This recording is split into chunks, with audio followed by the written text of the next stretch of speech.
All right, everyone.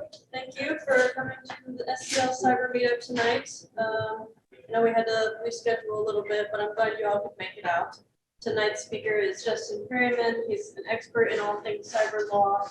We've had him on before, and he's just a really excellent speaker. So feel free to fill up on pizza and beer and whatever else, and we'll go ahead and get started. All right, thank you, Elizabeth. I assume everyone can hear me well enough. If you can't, please let me know. Tonight I'm going to be talking about emerging trends in the digital domain.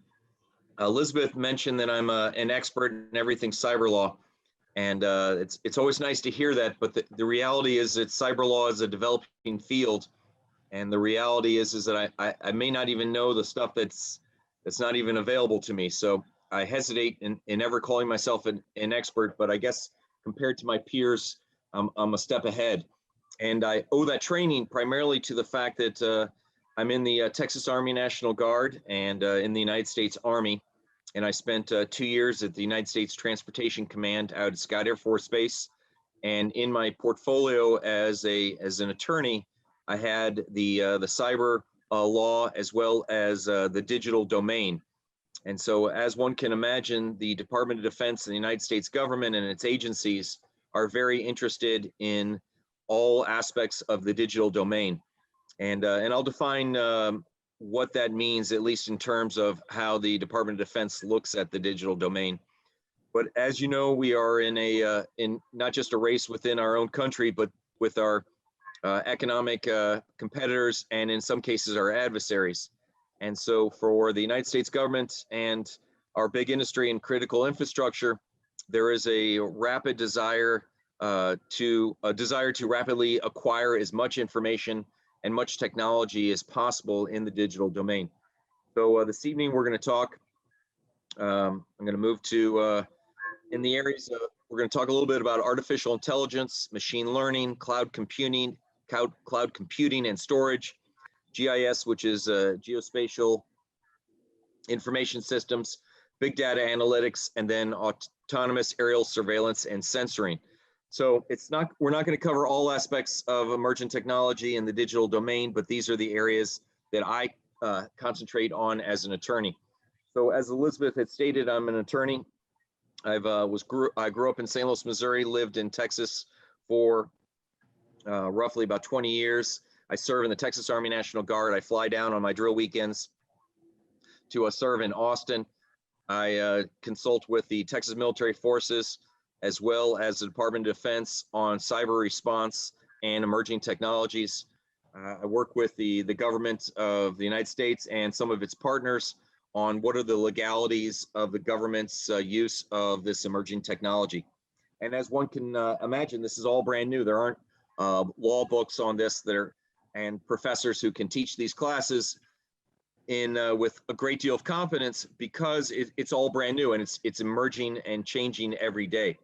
So I'll just give you my perspective. There are probably some of you out there that have much more knowledge and are able to speak on this topic. I'm happy to answer any questions. Feel free to ask those questions. I think probably the best thing is let me get through my brief, and then what we'll do is we will open up for questions at the end. All right, well, we're going to start with artificial intelligence. So these are some slides that I have declassified from a brief that I put together for the Department of Defense. So the graphics are in some places a little bit lame and maybe a little cliche, but I was able to replace those with the graphics that I use for the Department of Defense. I think we're all fairly familiar with what is artificial intelligence. As we know, it's an emerging field inside cybersecurity and the digital domain. And it's essentially using algorithms, computers, and a lot of computing power to make decisions and react to things that were done by humans, which are now being able to be managed by computers. And in many cases, a lot better than we are able to do so. As you know, we have limitations. For most of us, it's hard to work, an 8 to 10 hour day without a break or without eating or sleeping at night. But for computers, as long as there's electricity and fans and things to keep them cool, and there's a dry space for them to operate, they're able to work 24/7. So they have a tremendous benefit on humans. What, of course, computers lack is the emotional aspect of humans. But as we know, artificial intelligence is catching up to that. And now computers are able to learn from humans and able to influence in many ways the same ways as we are as human beings. From a perspective of the United States government, artificial intelligence is both a tool and an adversary. As we can imagine, the government is utilizing artificial intelligence to do a lot of things that were done previously by individuals. But there's also a great deal of efforts being put into the defensive aspect of artificial intelligence. So as we know, cyber intrusion is a real problem for businesses and governments and for us as individuals. And so artificial intelligence is being now utilized to target us in a manner that tailors attacks. And I'll give you an example that we had in the Department of Defense not too long ago. There was an email that went out, and I'll just give you a generic explanation of the email, but it read something similar to, "Dear Mrs. Jones, please review your upcoming hotel reservations for the cyber conference in St. Louis, Missouri on August 10th. Click here to review your reservation." Obviously, I've tailored it for today's date and for St. Louis. But the reality is what the user saw was something tailored to their name and something that they're interested possibly attending. And when it said click here for your reservation, as we know, once you click, you are now accessing a remote location and exposing your computer and potentially a network. This would not have been possible a few years ago. But what artificial intelligence is utilizing is a massive amount of data that is publicly available through reservation systems, through emails, through information that is associated with our name. So when we go and sign up for a cyber meeting, that is available to hackers and cyber activists, and they're able to collect that information using artificial intelligence to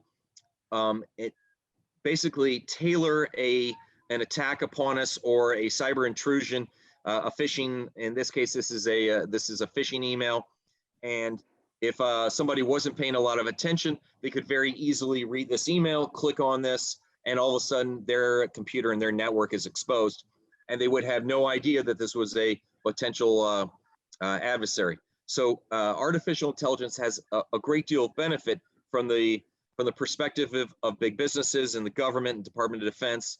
They also look at it as a negative. There is something that is developing as well called the pattern of life, which is each person has a digital footprint. As we know, we are all online. We all have social profiles in some manner, and people and businesses and governments are collecting this personal information, and they're also utilizing our spending habits, our job history. Obviously, Google tracks where we go, what speed we're taking, what we eat, the things that we search for. And because of that, artificial intelligence is being used to create this pattern of life. And so it's very easy for businesses and governments and adversaries to mimic who you are. And so if somebody were to send an email to a family member, they could send that email and solicit information from that email, from that family member with all your personal information and tailor that email to mimic what you would normally say in an email. So in my circumstance, my wife and I have a certain way that we communicate. Maybe we use some familiarities. You know, on occasion I use honey and baby and those types of things, and she does the same, calls me sweetie. And probably no one else would do that in a communication with her. In this case, artificial intelligence could be used to develop a pattern of life on me. And if they were soliciting information from my spouse who works for a defense contractor, they could use an email sent from me.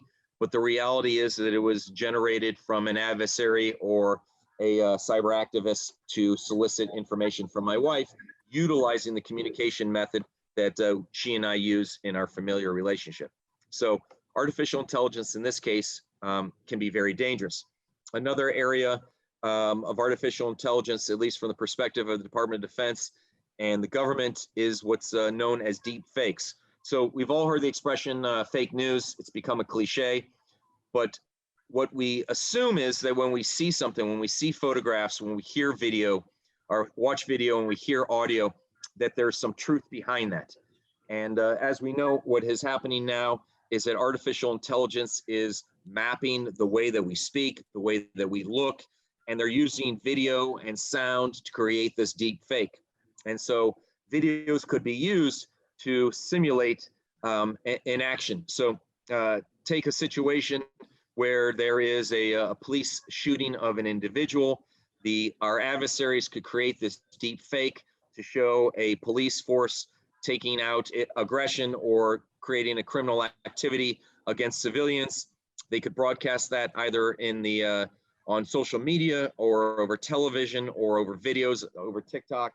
And what that would do is potentially create a situation where we would have a social uprising or people who would lose faith and confidence in our government. And we all know what happens, of course, during police shootings. And so demonstrations and riots could follow, and this could all be created through the use of artificial intelligence and these deep fakes that are now becoming more commonplace. So this is certainly a concern. At the same time, these are used by businesses and governments, for their purposes, which can be for the benefit of mankind or humans. An example is showing where people are doing activities which would otherwise be very dangerous. So in the case of creating a training video for the fire department, they could create this deep fake and utilizing images, voice, sound, and video where fire personnel would not actually have to go into a fire to create this video, this training video, but could be used for a positive benefit of saving lives and enabling fire people to create a training environment where individuals are not necessarily exposed to any risk. Another area of challenge for the US government and the courts and attorneys is the increased use of artificial intelligence for essentially videotaping and creating what they call the governmental video state. In other words, as you know, walking around the city of St. Louis and wherever we walk these days, you'll see a lot more cameras. And a lot of that is used for police purposes and for tracking of individuals. When you walk into a secure facility, whether it's a federal office or even the airports, you'll see that there's a lot of facial recognition programs that are out there. But what has happened is that there is, at least in its infancy, there is a concern for a social and racial bias. In other words, the United States government has a program, obviously, where those who are on the terrorist no-fly list are not permitted to enter government buildings, and they are not permitted to fly on United States aircraft or international aircraft.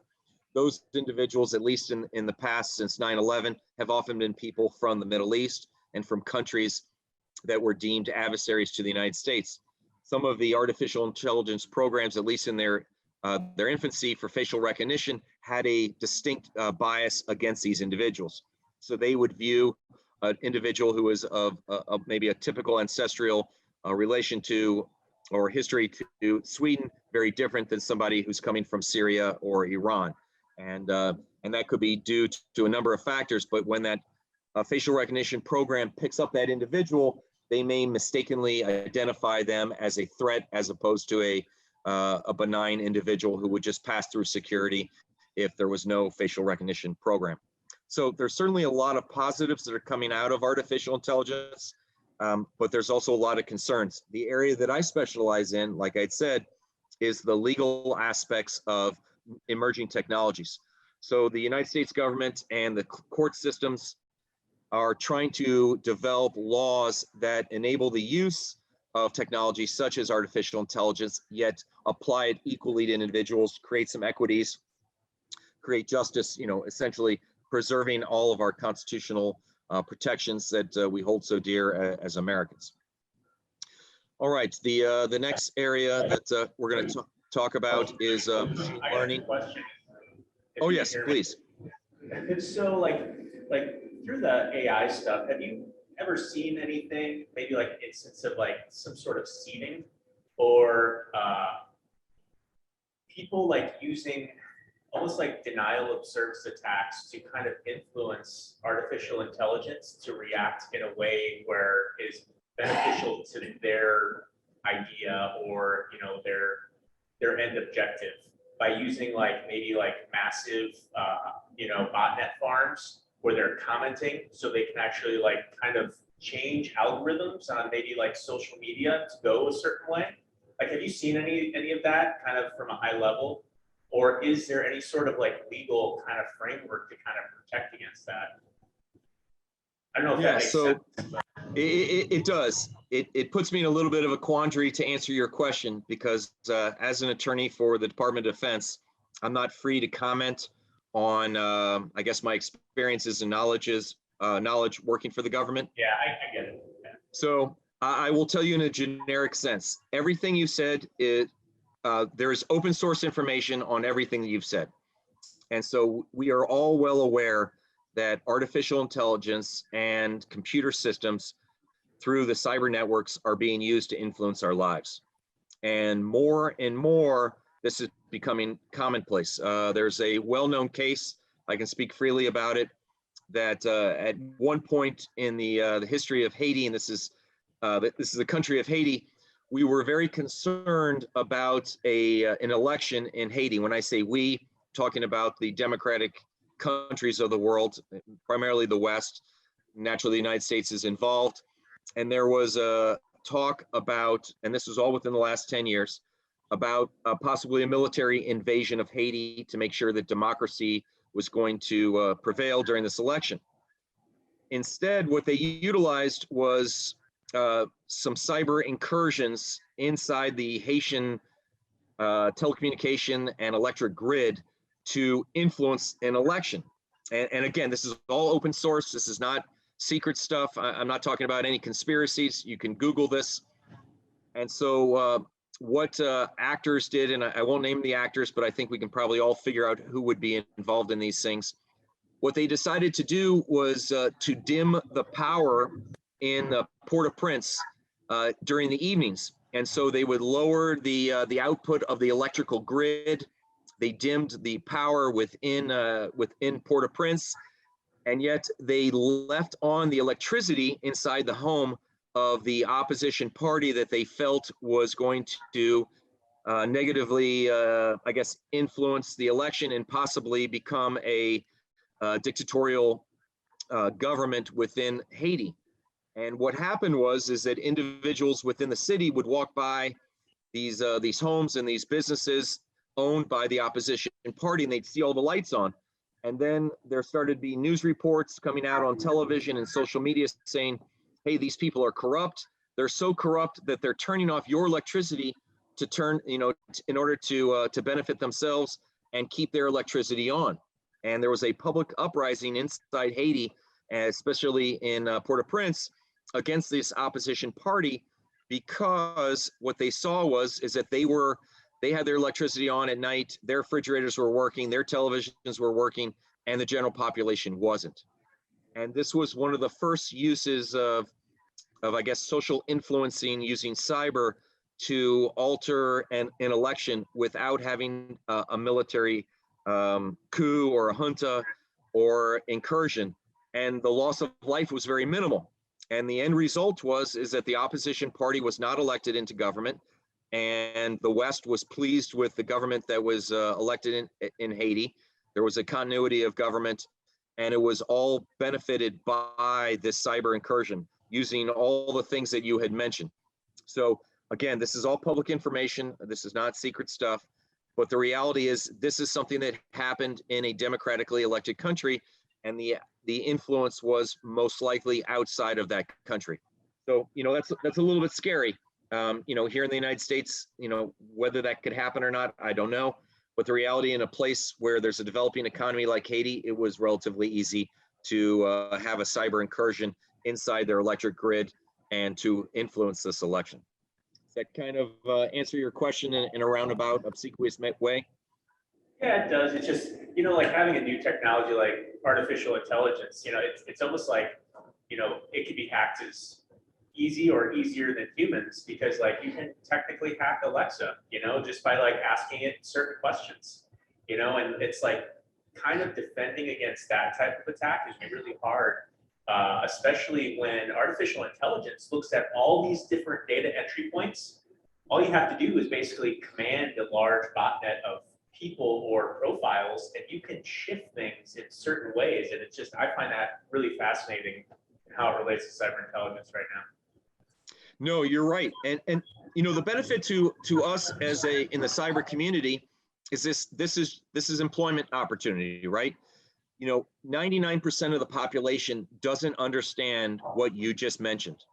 They can't conceptualize beyond turning on their phone, looking at their computer, their email. So if you're willing to become educated in this area, if you're willing to delve into, essentially the backbone of how the internet works and how cybersecurity works and botnets, as you had mentioned, and artificial intelligence, you can become fairly competent very quickly because the competition is fairly low. And if you take a city like St. Louis, which is not typically a technology hub in the manner we would look at some of the other major cities, it's certainly becoming that way. But, I take a guy like myself, who's a self-professed expert in cybersecurity in the digital domain. I'm able to do that because my competition is fairly minimal. And so, all the things that you mentioned open up opportunity. And there's a great deal of businesses inside the St. Louis community and the Midwest that need individuals who understand the basics of everything you just talked about, whether it's artificial learning, artificial intelligence, machine learning, all the things that we're going to explore during this cyber meetup. But the reality is that this is all just relatively brand new, and no idea or no concepts are necessarily bad because there's such transition and development in this arena. All right. Do you have any other questions? No, I might later on, but I think somebody else might, but I'm sure we'll all chime in. So thank you. This is Jason. I had a question for Justin, and we can put a pin in this and you can comment on it a later time, but I figured I'd take advantage of you being a lawyer in the domain that you're in. But I wanted to get your take on the security comments and things that have been talked about regarding Apple's scanning of pictures they're moving it from iCloud to local devices in iOS 15. And what your opinion from a law firm perspective or lawyer perspective would be on that, and if you had a comment on it. So. Yeah, and so that's a great point. I read that probably just like everyone else the other day. I was absolutely shocked to see that.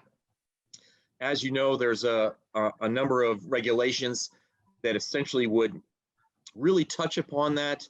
The Federal Computer Fraud and Abuse Act certainly mentions the use of some privacy, the Electronic Communication Protection Act, a lot of what's coming out of California. As you know, there's quite a bit of regulation under the California Consumer Privacy Act of 2018.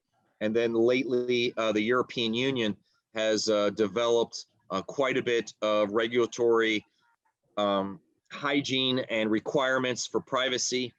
And I look at what Apple's doing and I wonder how they could even think about engaging in that activity. My thought is that, Apple obviously has all the attorneys in the world.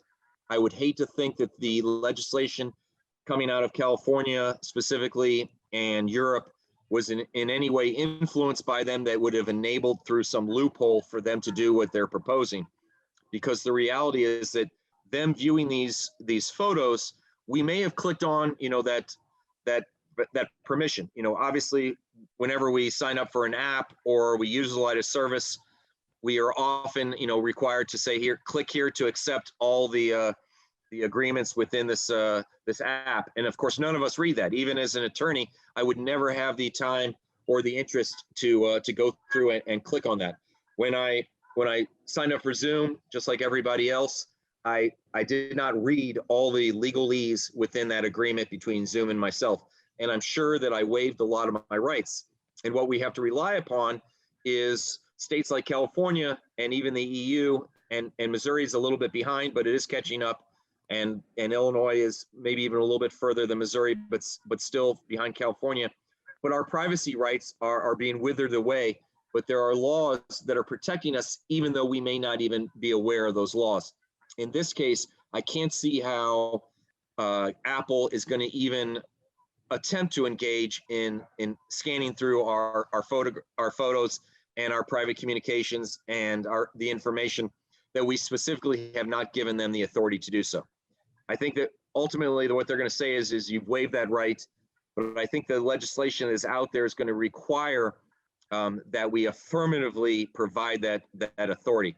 As we know, starting about a year ago, everyone's had these click messages about cookies. And so anytime you go to a website, it says this site is utilizing cookies, and you are required to click on that, or at least X out that you accept, or you cannot continue the use of that website. And that all comes out of the California privacy regulations. So that legislation in 2018, which is being updated continually, is the reason that we have that cookies message on almost all our apps and anytime you access the internet. And that's basically saying, hey, you don't have all the privacy protections that you thought, but there's an affirmative requirement that you click on to at least acknowledge that. And it's basically better than nothing.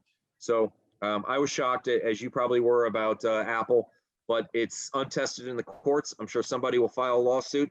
And because Apple's a global company, it can be filed in Europe. The protections there are a lot greater. And I think that there'll probably be the first challenges whether they come out of the state of California, New York, or in Europe. So I'm sure there's more to be seen about that. Does that hopefully answer some of your questions? Wonderful, thank you. Yep. All right, I'm going to talk a little bit about machine learning. It's very similar to artificial intelligence. What it is, for those of you who don't know, is essentially using computers to do data analysts and to automate a lot of what a computer operator would do. It's a way of using computers to essentially do, again, what we do ourselves on the internet or on computers, but in a manner where the computer system, in this case, the machine, is learning from itself. So as I had stated with artificial intelligence, when artificial intelligence was first used, the first thing that was noticed is that it lacked a humanistic response. Machine learning is the ability for a computer system or a network or a software program to essentially learn from the operator or from the individual who's utilizing the experience. So again, this has become very important within the government, specifically the Department of Defense. And so there's a great deal of effort being dedicated towards machine learning. A lot of money and contracts are being spent and signed to enable U.S. companies to utilize machine learning for all types of services, including through like I said, my area expertise is the Department of Defense. But recently, we're using machine learning to analyze networks for cyber hygiene, response incidents, network defense. So it's becoming both a offensive and defensive tool, if I can use my military background. It's very exciting. There's a lot of things that are going on in machine learning. It's not an area that I have a technical expertise, but again, what I will tell you from a lawyer's perspective is that machine learning is an area that the law has just not even come close to catching up with. So if you do a Google search of the legal issues of machine learning, you're going to find very little out there. There is a little bit more on artificial intelligence, but mainly on the areas of privacy. For machine learning, the laws are going to take some time to catch up. The federal government is looking to codify some of the regulations for sharing the technology behind machine learning with our adversaries. As you know, there are countries out there that would rather steal from us or steal from companies and governments as opposed to developing their own technology. So that is an area that it is developing very rapidly. I'm trying to learn as much as I can, but as much as I learn, the next day it seems like things change equally as rapidly. So it certainly is exciting. All right, I will move to cloud storage, cloud computing and storage. This is an area that is relatively new for the Department of Defense and the United States government. And this is basically taking information. As we know, we probably use the cloud routinely in our personal lives and in business. But the Department of Defense and the United States government is a little late to the game. But recently they have signed some major contracts with a number of companies. The area that I am familiar with is Amazon Web Services. There are some big contracts that have been signed, which essentially give the Amazon Web Services the ability to store on their clouds a lot of government information that which used to be stored locally. So if you take the Department of Defense, they're moving from the hard storage to the cloud storage. But for legal practitioners in the government, for us, the concern again is for privacy and then access to the cloud itself. So as you know, when you utilize the cloud, you often upload or download, but you don't have the right to enter the cloud for your administrative purposes. So for the Department of Defense and the United States government, the concern is that where does the data go? Who's protecting it? What's the hygiene within the company? You know, how do we go through and make sure that our sensitive information is being protected? For businesses, of course, there's a great deal of trust. There's concerns about when data is uploaded to the cloud, what happens within the cloud. In other words, if you upload you're a law firm or you're a company that deals with technology and you've got sensitive information, you're an accounting firm, or you are a medical service provider and you upload a lot of HIPAA protected information, you don't necessarily know what happens to that data once it's on the cloud. You have the ability to upload and download, but you're not sure what is happening behind that firewall, essentially, that's protecting that information. So there's a lot of legal issues that are being developed. Again, this is all brand new stuff. You go back 3 years ago, there's probably not a regulation out there that dealt with cloud computing. And that is all changing very rapidly. I try to keep up with it as much as possible. I ask around, I go to conferences, and essentially people just tell me it comes down to privacy. But the reality is that what you don't know inside the cloud is that legal concern, because you're just not permitted to enter the cloud unless you have administrative rights, and very few contractual relationships, especially with users like ourselves, enable us to enter the cloud other than the right to upload and download. So it's an interesting area. It's developing very quickly. If we do this presentation a year from now, maybe Elizabeth will ask me back. There'll probably be some updates and a lot of changes. But just year after year, this is all changing so very rapidly. And it's very interesting from a practitioner's point of view. You know, like I had stated earlier, I get to call myself an expert in the digital domain and cyber. But the reality is there's just a tremendous amount that I don't even have knowledge about. But compared to my competitors, there are very few lawyers that even have access to what I see in the Department of Defense or for the United States government. So they would never be able to even come close to having, I guess, the experience as an attorney that I have had. So I'm able to call myself an expert. But the reality is, compared to other individuals, you simply just don't know, because a lot of it is very confidential and top secret. So I hope I'm not creating too much legal double talk, but it is an area of a lot of growing concern and a lot of interest for attorneys. Any questions about cloud computing and storage? All right, we'll turn to an area that I think will probably be a little bit more of interest to everyone, and that's geospatial information systems. So everyone's probably familiar with the National Geospatial Agency. They have two primary headquarters. Unlike a lot of governmental agencies, they have an East and West campus. The East campus is right outside Washington, D.C. in Virginia. The West campus is here in St. Louis. And a lot of people ask, why St. Louis? And I'll give you a little bit of a history lesson of why St. Louis is important in the digital domain. In right after World War II, we obviously started the nuclear age, and the United States government was concerned that there was going to be a nuclear attack on the United States and what effect that would have.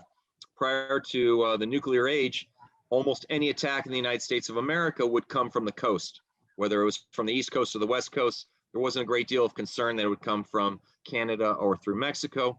But starting in the late 40s, there was a great deal of attention to the potential for a nuclear attack, primarily from the emerging country of the Soviet Union. And so, I'm sorry, the emerging nuclear power of the Soviet Union. And so a program was developed to harden our telecommunications systems. And so there are silos that were being developed. The advent of Cheyenne Mountain was started right after, during and right after World War II. And essentially command and control was moved from Washington, D.C.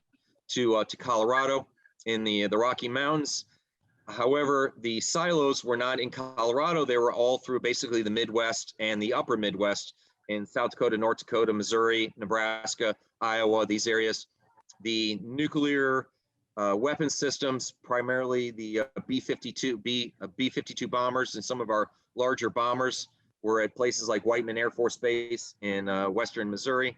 And there had to be an ability of the Department of Defense and the United States government to have the civilian authorities in Washington, D.C. control the military authorities, which were located there in Colorado. And so the interstate highway system was essentially a good solution to this. So in other words, let's put some cables down. And how do we harden it? We put a lot of concrete over it. And they didn't want the Russians to see us just pouring concrete over our wire systems, because they could attack those. So what they did is they created the interstate transportation network. And of course, we all know there's a tremendous benefit from that. We were an expanding country after World War II, and the Eisenhower administration wanted to not only increase transportation, but also harden our communication systems. And the interstate system was developed.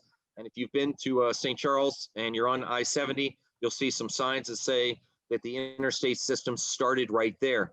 And so St. Louis became that crossroad of not only some of the highway systems and the railroads, but also of the data network. And again, this is not top secret stuff. This is all public information, but a great deal of the fiber network is laid, and it comes under St. Louis. And so when they were deciding where they're going to put the National Geospatial Agency a number of decades ago, they decided to put it in St. Louis, Missouri, because of the crossroads of this data network. And so the NGA has a facility here, and a byproduct of it is that there's an increasing amount of businesses being attracted to St. Louis to support the National Geospatial mission. And the mission has two aspects. One is the governmental, and if we can use parentheses, that the spy network. In other words, the use of our satellite systems to surveil our adversaries, or even governments around in the world, or land and movements of military forces. And then there's the commercial aspect. And the commercial aspect is, now that we've got these computers flying around the world, can we not sell this to businesses and governments and individuals who seek to use this information? And so there are companies out there like Esri, which has an office here in St. Louis. In fact, I believe they have a few offices, and they may even be in T-Rex. They were one of the first to contract with the NGA to essentially be a repository and a distributor of this data. And so you can go to Esri and some of the other companies, and you can purchase data. And so, as we know, St. Louis is in the middle of the agricultural center of the United States. And so agriculture was one of the first industries to adopt use of the geospatial feed from NGA through companies like Esri. So if you are a owner of a lot of land, you're a corporate farmer, you may want to use the time data stamped data feed from the geospatial satellites to watch your crops grow. And so what you can do is you can purchase the feed through Esri, and you can see as your seeds are being planted, as water's being, the rain is being applied to your fields, if there's irrigation that water that's being artificially applied. And as those seeds germinate, you can track the speed in which the crops, whether it's corn or wheat or soybean, are piercing through the soil and how quickly they grow, and the use in various areas of your farm, the use of herbicides and chemicals and various types of instruments to enhance growth. And so that geospatial feed has become very productive for in the agricultural business. Other areas that are using the geospatial feed are franchises. So as you know, when you have a franchise like McDonald's or Papa John's or Starbucks, you want to target your market, your sales force, and your distribution through these franchises to your market. So you may not want to put a fast food restaurant in an area that doesn't permit fast food restaurants. So if you take the suburb of Clayton, not too far away, they are have demonstrated at least a hesitancy to permit the use of or the permitting for fast food restaurants in Clayton. So what has happened is outside of the Clayton area, there's a number of fast food restaurants, and they are primarily on the major arteries that are coming in and out of Clayton. And that geospatial feed might be used to show where individuals who would be more likely to eat at a fast food restaurant, either in the evening, the morning, evening, or afternoon. And so that has become a commercial use of the geospatial industry. I was contacted not too long ago by a dentist and an orthodontist who wanted to know how he could access geospatial information to determine where would be the best location for his new building where he was going to offer cosmetic dentistry. So this would be the high-end orthodontics and cosmetics. He wouldn't want to be in an area that maybe people didn't have disposable income. So he wanted to access geospatial technology and information to invest, where to buy land and invest in putting this brand new $1 million building. And I directed him to some of the commercial vendors, including Esri. This isn't a plug for them. I don't work for them, and they're not a client of mine, but they are very common, so I use their name.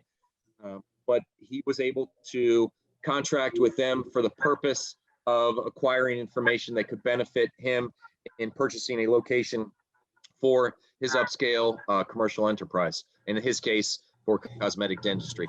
So it's a real interesting area.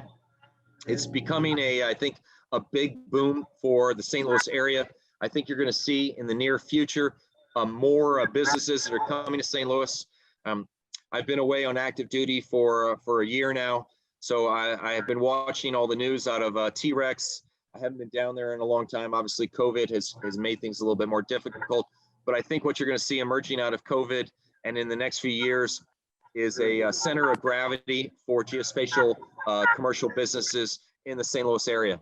And so for me as an attorney, what I'm looking for is to sell my services to these companies who may be interested in learning about essentially the privacy laws and some of the laws that are developing around geospatial information. And some of the things that have come up, questions that have been fielded to me in presentations like this is, what are some of the laws that have to do with privacy rights, data retention, breach, public policy concerns, biometric compliance, or biometric collection compliance. So there's a whole industry that's now developing around GIS, geospatial, for people who are service providers like attorneys. But I think there's a great opportunity. From the perspective of the Department of Defense and the government, there's also the malicious use of geospatial intelligence. As you know, once things become open source and more common, to be purchased, there's a lot of concern that our adversaries will use these satellite information and this feed as a means to essentially affect negative action against whether our country or other countries. An area of our concern is our pipeline systems. So there's critical infrastructure in the United States, just like every country. Pipelines were essentially put underground, not only to protect from the environment, but also from our adversaries. And so if you are a person who wants to disrupt the US economy, one of the things you could do is attack our pipelines. Now that's a kinetic attack on our pipelines. In other words, a bomb or a fire or somebody puncturing a pipeline. As we know, the Colonial Pipeline was hit by a cyber adversary, and there was an intrusion there which essentially stopped communication of natural gas from the Gulf region to the East Coast.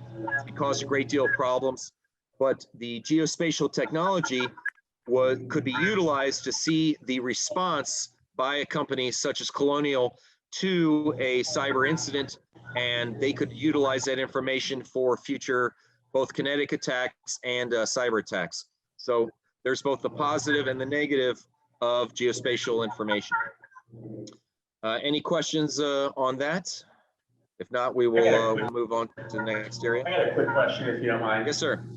Is there anything that's kind of like, I guess, being written into law now that kind of prevents, and I know you kind of touched on it a little bit with privacy, but prevents some of this technology when it becomes more commercialized from being like used on, say, like, you know, us meeting in the group here, or like the private, you know, population? Is there anything that prevents that, or is this just kind of like, you know, if we commercialize the geospatial systems, you just like, you get all the data? Yeah, so there most certainly is, and I'll talk a lot about it in a moment when we talk about unmanned aerial systems or drones. So if you think about satellites, obviously those are in the stratosphere, you know, up, whether they're up, you know, 5 miles up or they're up 100 miles into the atmosphere. But if you think about drones, a much more simple collection device, there's quite a bit of legislation that is coming out now saying that you can't use drones to invade privacy. And so there is, you know, we all know that you can't just trespass on somebody's property. So if somebody has a property and they have a fence around it or a sign that says no trespassing, to walk onto that property or to enter that property would be an infringement of their rights and could be prosecuted by either municipal law, state law, or federal law. And we all understand trespass in that physical sense. What is happening now is there is geospatial trespass. And I think that kind of gets to what you're talking about, and that is, if you were to buy feed from the NGA, you know, can you use it without limitation? And the laws are now being developed to say you can take the NGA's feed, you buy it through Esri, you've got access to this data, what can you use it for? And there's a limited license that is now being attached to this geospatial feed, which says if you are using it for agricultural purposes, you can't use it for facial recognition purposes to determine maybe the racial content of individuals going to a ball game, or people who are at a demonstration downtown for a social justice issue. So there's a limited license, you know, for that feed. And it also comes down to if somebody's sunbathing in their backyard nude, you know, or in a compromising position, can you use that data feed, you know, for your own personal benefit, nefarious benefit? And the answer is no, if you have a limited license. So essentially the area of law that is now developing is that specific license for the geospatial feed or the geospatial data. And it's all, like I said, brand new. I mean, none of this existed, you know, more than just a few years ago, because it was somewhat of an impossibility to go to a government and say, hey, I'd like to buy your data feed, you know, from your satellite. That would have been, you know, unheard of a few years ago, but now it's becoming commercially available. And in order to subsidize the cost of this, you know, these satellites, you know, there are now quite a bit of commercial sale of both from government and industry of this geospatial feed and data. So it's, like I said, it's all developing, it's all brand new, and it's primarily focused on privacy rights and in this case, your property rights. So hopefully that answers a little bit of your question. No, it is. It's interesting because of how it correlates with like HIPAA too, where it's like you're trying to take out the PII or the, you know, the PHI level, so you just understand like the macro of how things work from the GIS perspective. So that's interesting. Right, and you brought on, like, you take HIPAA. There's quite an industry that's now developing over the acquisition of medical data, and what is happening is they're required under HIPAA to scrub the PII. So they buy this data from the medical service providers or the hospitals or from government, and before they can utilize it, they have to sign an agreement that says they're going to scrub it of all PII. So names, faces, dates, birthdays, socials, all that is scrubbed. But what you're getting is the actual photographs of an individual. You're getting the x-rays, you're looking at their lab results, but there's nothing that identifies it to an individual. And the same thing's happening in GIS and even in autonomous surveillance, which we'll talk about in a minute, is that scrubbing of the PII or any of the privacy, the issues or trespass. And so that is an emerging area of the use of this data. I have a question about that. If I Yes. heard you, did you say they are scrubbing it after they received it? I thought it had to be scrubbed before it goes out. Well, so yes, it depends on who the person acquiring it. So if you take a commercial provider like Esri, and I certainly can't speak for them, but if they've got a contract with NGA, part of their contract may be we will scrub PII or sensitive information before we sell it. So let's just take the classic Area 51, right? We've all heard of Area 51. It's out in the New Mexico desert. The government requires that if you use any geospatial feed from that has any of Department of Defense or Department of the Energy, any of their areas that are restricted, that you essentially black out or gray out, that feed portion of your data. So what I meant to say is that depending on your level of access, you may be the individual or the company that's required to scrub the data, or you may be the end user that's receiving it and it's already been scrubbed. Does that kind of answer your question? Thank you. All right. All right. Big data analytics. We won't spend a huge amount of time on that. I think we're all becoming much more familiar with this. The big user in this space are companies like Google. What they are doing is essentially collecting data from us, and it's happening willingly. In order to use Google Maps, we essentially assign away the right to our privacy in regard to where we're traveling or where we're going. So one of the things that as a user of a lot of this free information and free services through these apps is that the way that these businesses are able to provide this free service is that they collect our information. So anytime we go and we purchase something, anytime we travel somewhere, anytime we do a search online, there is somebody behind the scenes collecting this information. The biggest collector of this information here in the United States is Google. Overseas, Alibaba and China may be a big collector there. In the United States, the big data analytics is primarily driven through companies, like I said, like Google. I'll just use them because they're more widely known. But it's essentially an area of law that is becoming more convoluted. And that is, do we as consumers have the ability to understand what privacy rights we're even giving up? And so you take our children or our youth, they probably have no idea of what even privacy means. They understand wearing clothing protects their physical privacy, but what they don't understand is that privacy of their information. And I know that I have teenage children. I've got 4 kids, and they grew up in the digital domain. They grew up with apps and cell phones. They don't mind providing any information to anybody. They take photographs, videos, they give private information. They have a very different sense of privacy than my mother or my father, who are older from a different generation, who don't like to give out anything. My mom is always concerned whenever she talks about her telephone number, she lowers her voice. She doesn't even want anyone to hear her telephone number. And I tell her, Mom, you don't have to worry.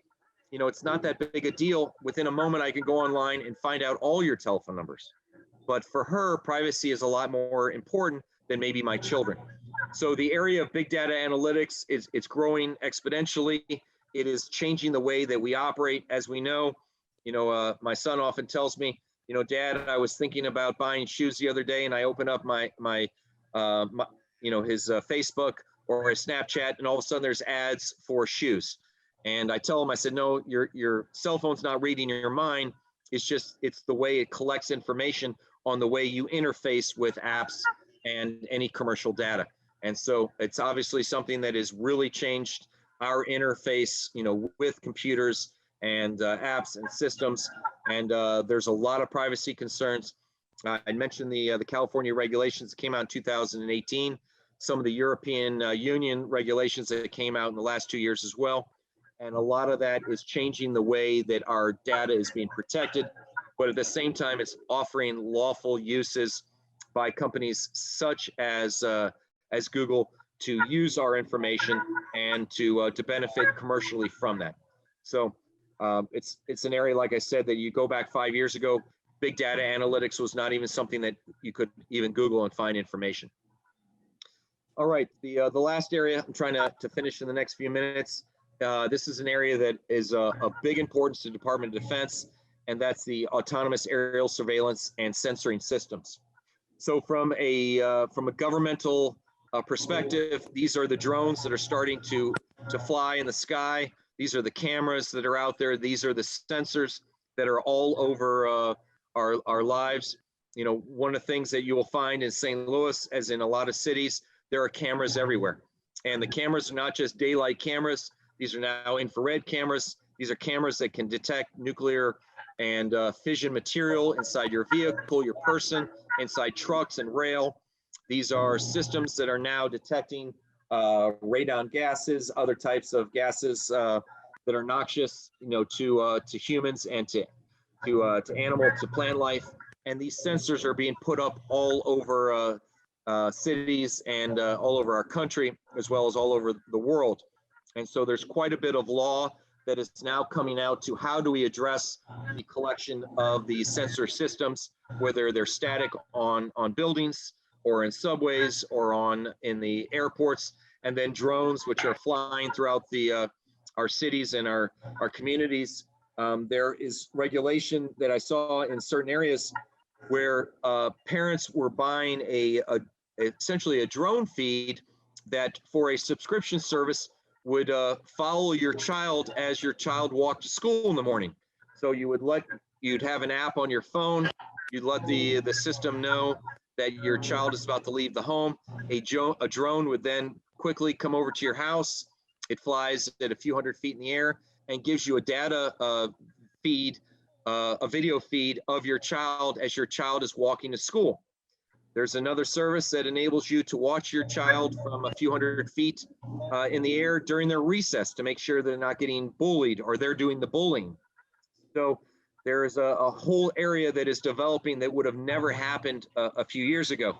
And so what communities are doing is trying to create legislation on a municipal level and a state level now, and of course the government's getting into the act as well, and that is limiting your ability to have unmitigated data feed from drones.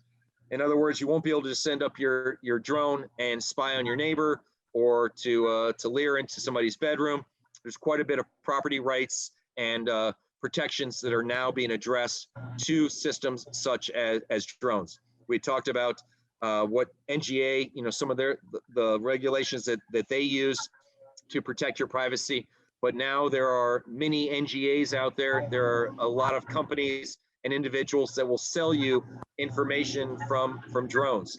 And of course, a lot of it's very productive. So drones are being used for security. They're being used for agriculture, for business, for the supply chain, for police forces, for government forces. There's a lot of great uses of drones, but it's an area that is very quickly developing, and there's a lot of new laws that are coming out to protect data and privacy. So that's the basics of my talk. Try to keep it to an hour. So we're right at that hour now. If you have any questions, I'm happy to try to answer those to the best of my ability. Hey, Justin, I got a question. You were talking about aerial surveillance. The St. Yes, Louis sir. board, I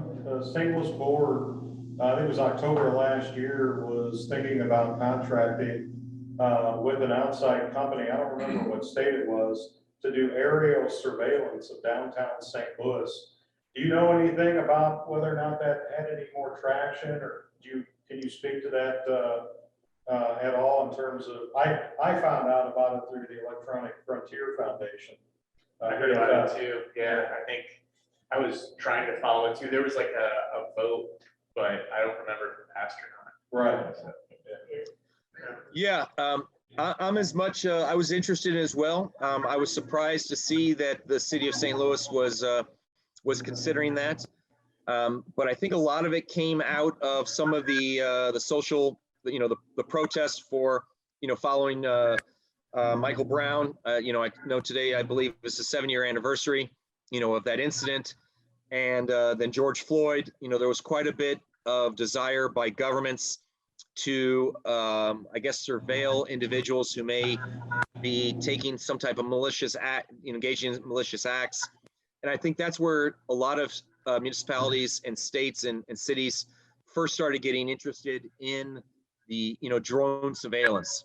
And I think there was quite a bit of backlash, and I haven't heard more about that, but, it's very comforting to know that there are drones out there, watching over us and making sure we're safe. At the same time, you don't want to be in Forest Park, playing hacky sack or throwing the Frisbee around and hearing drones all over. It's very discerning. So I think there's that give and take. And, I too am interested. I'm hoping that there's a measured response to drones and collection of information. But I think as time passes, we're going to be giving up more and more of our privacy, and we're going to see drones more commonly everywhere. Yeah, there was a company out of Ohio, I don't recall the name of it now, but they were doing a surveillance program in which they could look down over a city. And I know they had sold their services to Juarez, Mexico. And they could, if an accident happened or a shooting happened, they could follow the car back to where it went parked after the incident, and they could intercept them wherever they went. So in some cases, they were able to actually go to the building that they had hidden the vehicle in after the crime. So that was pretty interesting, and I think that was the onset of what got St. Louis interested in it, if I remember correctly. Yep, I think you're exactly right. I did have one question for you. Are you, just out of curiosity, are you a member of the IAPP, the International Association for Privacy Professionals? I'm not. I'm relatively new. I just came off active duty in October of 2020, and then they just put me back on active duty again. So I'm just kind of now venturing out. I started a company called 9line Cyber. It's spelled out 9line Cyber. And if you go to my website, you can learn a little bit about, it basically mimics what this presentation is. And so I haven't joined that organization. So there's a lot of things that as I develop this company coming off of active duty in the military that I'll start to get more involved with. I'm thinking about moving from Cortex down to T-Rex and hopefully joining the community down there and doing more in St. Louis. But I got to get back to St. Louis. Right now I'm in Texas doing things for the Department of Defense. But eventually I'll be back and watching Cardinal games and doing all that good stuff. So hopefully I'll have a chance to join that and meet you all as well in person. Yeah, and thanks for your service, by the way. I just thought of them because I thought they'd be a perfect alignment for you because they do have a lot of attorneys in that group. All right. Well, I try to avoid lawyers though. I've got a question. Yes, sir. Regarding the going back to the cloud storage, is the government putting limits on the type of data that's going up into the cloud? In other words, are there certain types of data that won't get pushed up there? That'll stay, maybe stay on, I guess what you referred to as hard storage? I don't believe so. I will tell you that some of the regulation that I'm seeing is requiring that the cloud storage companies provide access to law enforcement for certain type of materials stored on the cloud. And I'll just give you an example. It's an easy one, child pornography.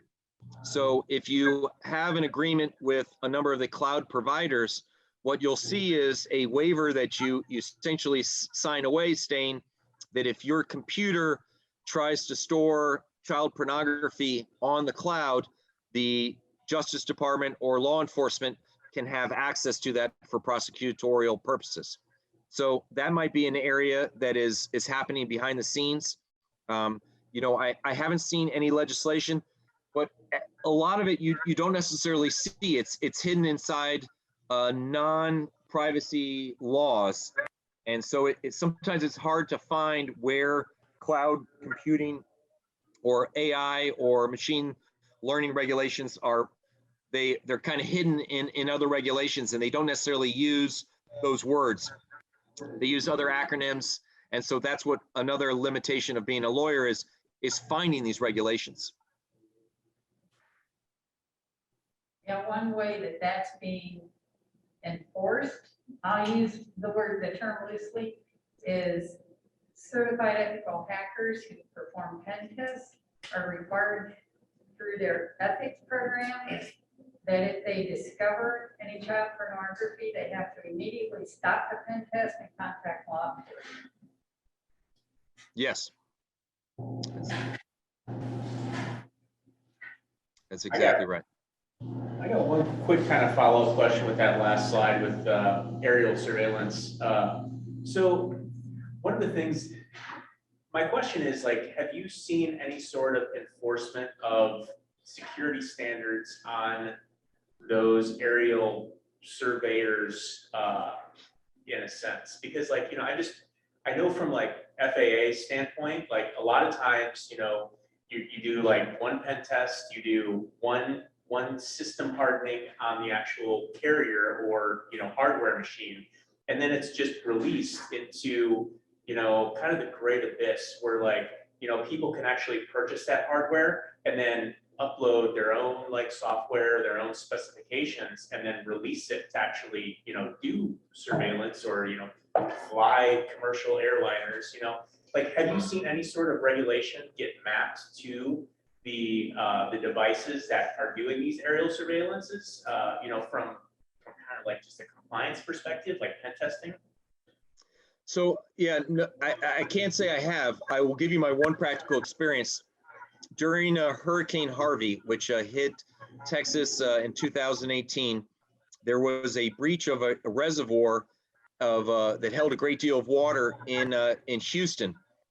And unlike almost every natural disaster that I've been involved with, this one hit some of the wealthiest neighborhoods in Houston. And so what happened was there was an effort to save lives, and they were bringing in helicopters to move people and personnel out of the affected area in Houston. And so the governor got the FAA to extend the no-fly zone to these neighborhoods in Houston. And the reason being is because one of the helicopters hit a drone and caused a great deal of damage to the helicopter. No loss of life, but if you touch those rotors, it's multi-million dollars in damage.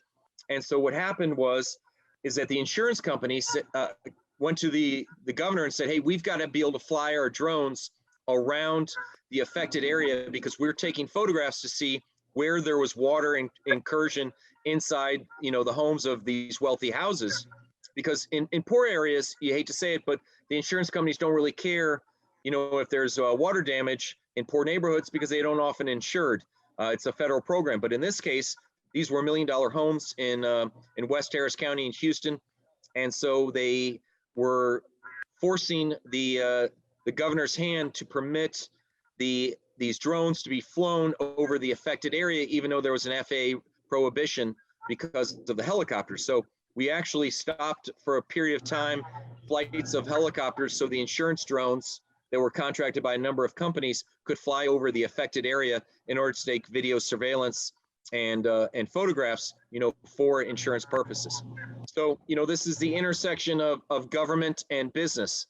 And as you can imagine, the insurance companies have a lot of pull, so they were able to get that. But that typically does not happen. You know, you've got to be an area that, you know, an industry that is powerful. And of course, the insurance industry is. So I know that didn't answer your question, but you know, the idea is that these laws are changing all the time. And a lot of it is that practicality of the necessity of privacy collection, you know, of collection of information versus our rights of privacy.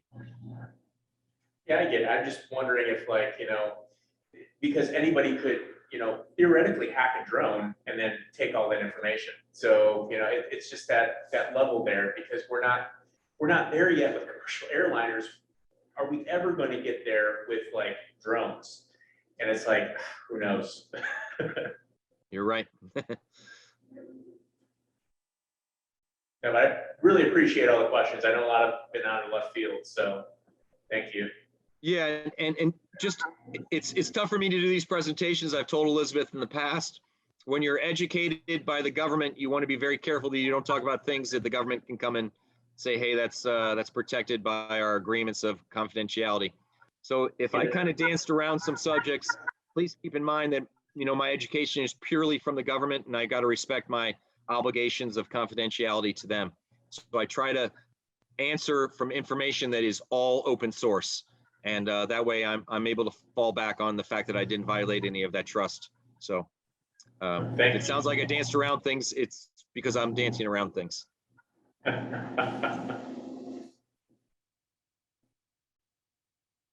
All right, well, I'm going to sign off if there's no other questions. I just have one question about every agreement that you sign up with for a company usually has, you have to forego making a lawsuit in court. You have to agree to submit to alternative dispute resolution. What are your thoughts about that? Because it really makes it difficult to enforce any kind of privacy dispute you might have with a company. Yeah, Donald, the mandatory arbitration clauses is one of the worst things that has happened to humankind. I absolutely despise it. It takes our ability to go to small claims court or to go to, you know, county court or district court or circuit court in Missouri. It forces us to go to arbitration, which is, in my opinion, very geared towards big businesses, and I simply do not like it. I try to encourage people in every manner for mediation, but non-binding, you know, mediation. And mandatory arbitration is just horrendous. I know the Bar Association may feel differently, but for me, I absolutely despise it.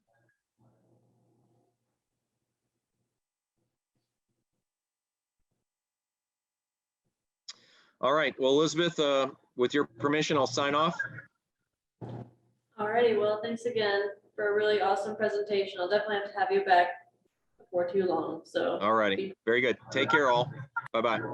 Thanks a lot. Thanks, Justin.